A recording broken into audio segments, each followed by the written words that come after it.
South Africa's immigration debate is once again at the center of national discussion, raising difficult questions about government accountability, border security, and the rule of law. While immigration has remained a sensitive issue for many years, recent comments from former Public Protector Busisiwe Mkhwebane have brought renewed attention to how the government is enforcing existing laws and responding to public concerns. Mkhwebane recently shared her views on X, arguing that South Africans should not be criticized for demanding stronger enforcement of the country's Immigration Act.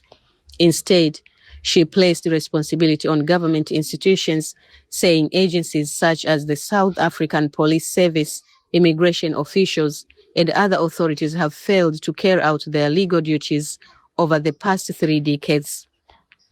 Her comments come as immigration continues to dominate public debate across South Africa.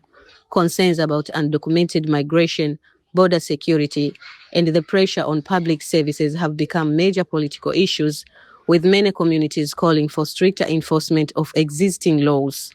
Rather than proposing new legislation, Mkhwebane's argument focuses on applying the laws that are already in place.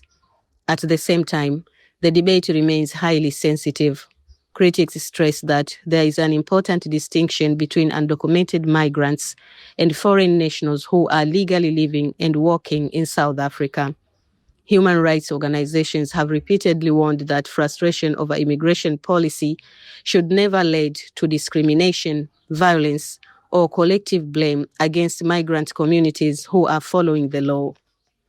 The Immigration Act already provides the legal framework for managing who may enter, remain in, and leave South Africa. The Department of Home Affairs carries the primary responsibility for enforcing these rules, supported by law enforcement agencies.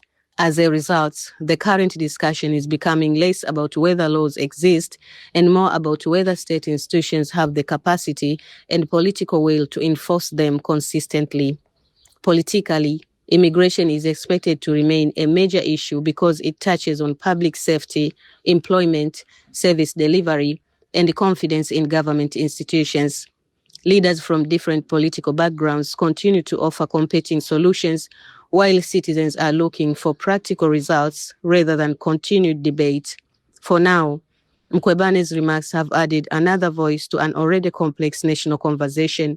Whether South Africa responds with stronger enforcement, improved border management, or broader policy reforms remain to be seen. As this debate continues to evolve, it will likely to remain one of the country's most closely watched political issues.